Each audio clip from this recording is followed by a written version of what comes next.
26 जानेवारी 2024ला खरं तर भारतात यायचे होते प्रेसिडेंट बायडन, पण त्यांच्या ऐनवेळच्या काही कारणांमुळे ते भारतात येऊ शकले नाहीत किंवा त्यांनी येणं टाळलं. असं असताना भारतासमोर हा खरं तर मोठा प्रश्न असू शकला असता की कोणाला बोलवायचं.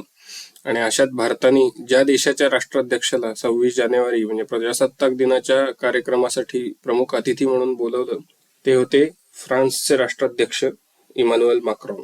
एवढ्या ऐनवेळेला बोलवणं करून सुद्धा या देशाचे राष्ट्राध्यक्ष भारतात आले, आणि नुसते आलेच अशातला भाग नाही तर जवळजवळ 2 दिवस पूर्ण ते भारतात होते आणि विविध सार्वजनिक कार्यक्रमांमध्ये त्यांनी सहभाग घेतला. एवढेच नाही तर द्विपक्षीय बैठका आणि त्यातून महत्वाच्या करारांवरती स्वाक्षऱ्याही त्यांनी भारतात असताना केल्या. अशा या एका महत्वाच्या सामरिक सहकार्याची, जो की खरं तर भारताचा सच्चा सामरिक सहकारी म्हणता येईल, अशा भारत फ्रान्स संबंधांचा आढावा आज आपण या व्हिडिओतनं घेऊयात.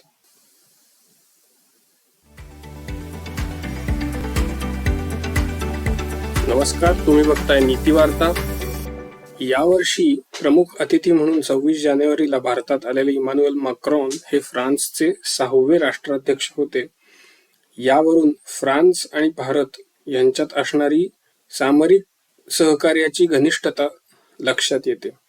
फ्रान्स हा खरं तर पश्चिम युरोपातला एक देश आहे, पण त्यांची हिंद महासागरातली आणि पश्चिम पॅसिफिक महासागरात असणारी बेटं आणि त्यांचे नाविक तळ यामुळे युरोपीय देश असूनही तो आज एक हिंद महासागरातली सत्ता म्हणून जगात वावरतो.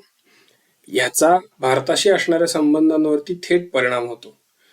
ह्याचमुळे भारत आणि फ्रान्स यांचे संबंध एका वेगळ्या पातळीवरती जाऊन बसतात आणि त्यातून परस्पर सहकार्य हे काही वेळाला अनिवार्य होऊन बसतं किंवा सहज होतं. या परस्पर सहकार्याच्या सहजतेमुळे असेल किंवा अनिवार्यतेमुळे असेल, भारत फ्रान्स हे कायमच एकमेकांच्या सामरिक सहकार्यामध्ये जवळ राहिलेले आहेत. म्हणजे फ्रान्स हा रशियानंतर भारताचा दुसरा मोठा युद्ध सामग्री पुरवठादार देश आहे. याच्यात पाणबुड्यांपासून ते नव्याने भारतीय वायुसेनेत दाखल झालेली राफेल विमानं असू देत, फ्रान्स हा भारताच्या पाठीशी कायम राहिलेला आहे. युद्धसामुग्री पुरवठा हा भारत फ्रान्स संबंधांचा एक महत्वाचा स्तंभ राहिलेला आहे. म्हणजे आज भारताकडे फ्रान्सची राफेल विमानं तर आहेच आहेत, पण भारत नव्याने येऊ घातलेल्या विमानवाहू युद्धनौकेवर वापरण्यासाठी राफेल M ही विमानही खरेदी करायच्या चर्चेमध्ये फ्रान्स बरोबर आहे. त्याचबरोबरीने भारताकडे असणाऱ्या 6 कल्वारी क्लास पाणबुड्या, ज्या की परवाना घेऊन फ्रान्सकडनं Scorpene class diesel electric submarines वर आधारित बनवलेल्या आहेत, त्यांच्याही अजून 3 नव्या पाणबुड्या तयार करण्याची चर्चा भारत फ्रान्स यांच्यामध्ये सध्या चालू आहे.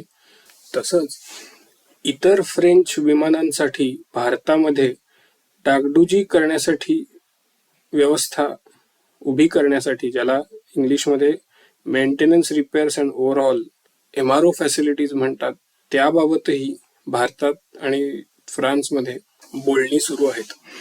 याची विशेष बाब म्हणजे आज भारत जी राफेल विमानं वापरतो ती संयुक्त अरब अमिरातीच्या कडेही आहेत. ही विमानं देखील भारतातच डागडुजीसाठी यावीत असा कुठेतरी एक मनसुबा असल्यासारखं दिसतं. त्याबाबत अजून माहिती तेवढी स्पष्टतेने समोर आलेली नाहीये. त्याचबरोबर भारतात विमान इंजिन आणि त्यांची निर्मिती याबाबत फ्रान्सच्या साफ्रान कंपनी बरोबर एका विशेष समितीमार्फतही बोलणी चालू आहे. जे झालं तर भारताच्या देशांतर्गत लढाऊ विमान निर्मिती कार्यक्रमाला एक नवी गती मिळेल. आत्मनिर्भर भारताचं लक्ष्य पूर्ण करण्यासाठी या इंजिनांची संपूर्ण तंत्रज्ञान हस्तांतरणाची प्रक्रिया कशा पद्धतीने पूर्ण करता येईल या संदर्भात भारत आणि फ्रान्स यांच्यात चर्चा सध्या सुरू आहे. युद्धसामग्री तंत्रज्ञानाबरोबरच भारत आणि फ्रान्स यांच्यात एक लॉजिस्टिक सपोर्ट अग्रीमेंटही आहे, ज्याचा वापर दोन्ही फौजा एकमेकांच्या सहकार्यासाठी वेळोवेळी करत असतात. या युद्धसामग्री सहकार्याबरोबरच भारत आणि फ्रान्स यांच्यात एक उत्तम अंतराळ सहकार्य देखील आज प्रस्थापित झालेलं आहे.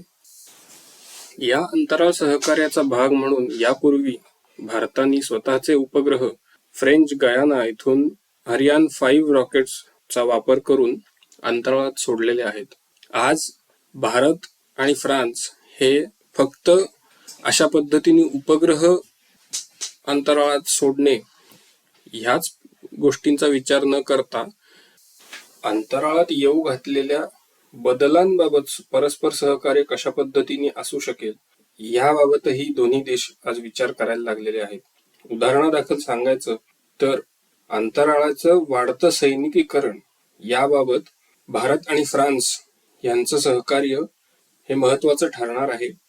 त्याचबरोबरीने अंतराळातला उपग्रहीय कचरा आणि त्याचे धोके या संदर्भामध्ये परस्परांबरोबर माहितीची देवाणघेवाण या संदर्भातही फ्रान्स आणि भारत हे काम करत आहेत. हा भारत आणि फ्रान्स यांच्या सहकार्याचा एक नवीन आयाम आहे, जो की येणाऱ्या काळात विकसित होत जाणार आहे. त्याबाबतची माहिती समोर आली की जरूर आम्ही नवीन व्हिडिओतून तुमच्या समोर ती मांडू. भारत फ्रान्स संबंधांचा अजून एक महत्वाचा भाग म्हणजे नागरी आण्विक सहकार्य, जे की जगात कोणी भारताबरोबर करत नव्हतं तेव्हापासून फ्रान्स करतो आहे. 1980च्या दशकामध्ये जेव्हा अमेरिकेने भारताला अणुइंधन देण्याबाबत आश्वस्त केलं होतं मात्र दिलं नाही, अशा वेळेला भारताला अणुइंधन पुरवठा करणारा देश हा फ्रान्सच होता. 2009 मध्ये भारत फ्रान्स यांनी एकत्र येऊन महाराष्ट्राच्या रत्नागिरी जिल्ह्यात 9,900 मेगावॉट कपॅसिटीचा जगातला सगळ्यात मोठा अणु ऊर्जा निर्मिती प्रकल्प बांधण्यासाठीचा करार केलेला होता. त्या अंतर्गत आजही वाटाघाटी सुरू आहेत, मात्र तो प्रकल्प वेगवेगळ्या कारणांनी अडकून पडलेला आहे. या पेचातनं प्रकल्प बाहेर काढून कार्यान्वित करण्याबाबतही मॅक्रॉन यांच्या या भेटी दरम्यान चर्चा झाली. तसंच भारतीय तंत्रज्ञानाने विकसित नवे छोट्या आकाराचे न्यूक्लिअर रिएक्टर्स हेही चर्चेचा एक भाग होते. फ्रान्स हा कायमच भारताला संयुक्त राष्ट्र सुरक्षा परिषदेचा एक स्थायी सदस्य म्हणून मदत करत आलेला आहे.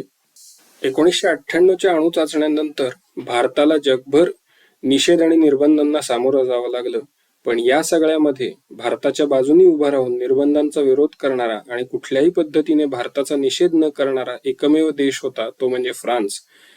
अशा पद्धतीने आंतरराष्ट्रीय विवादांमध्ये कायमच भारताच्या बाजूने उभं राहण्याचं काम फ्रान्स करत आलेला आहे.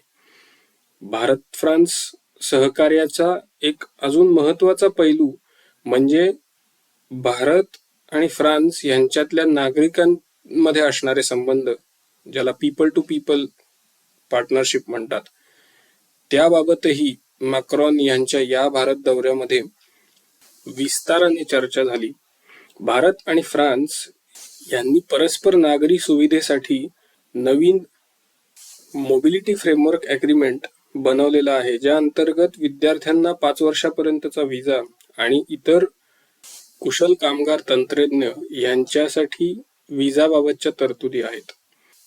याच बरोबरीने फ्रान्स आणि भारत यांनी परस्पर सहकार्य एक पायरी पुढे घेऊन जाऊन असं ठरवलेलं आहे की आंतरराष्ट्रीय सोलार अलायन्स याच्या अंतर्गत 3ऱ्या राष्ट्रात म्हणजे आफ्रिकेतल्या सेनेगलमध्ये एक सोलार अकॅडमी भारत आणि फ्रान्स मिळून बांधणार.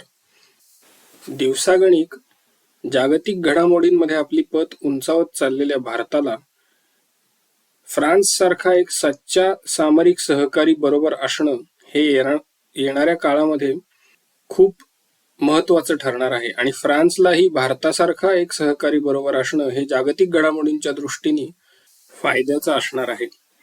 या परस्परांना फायदेशीर असणाऱ्या सहकार्यातून भारत फ्रान्स जागतिक घडामोडींना काय पद्धतीने आकार देतात हेही येणाऱ्या काळात नक्की बघण्यासारखं असणार आहे. अशा घडामोडींचा मागोवा घेत आम्ही तुमच्यापर्यंत परत येतच राहू. हा भारत फ्रान्स संबंधांवरचा व्हिडिओ कसा वाटला हे कॉमेंटमध्ये नक्की लिहून कळवा. व्हिडिओ आवडला असेल तर लाईक, शेअर आणि सबस्क्राईब नक्की करा आणि बघत राहा नीती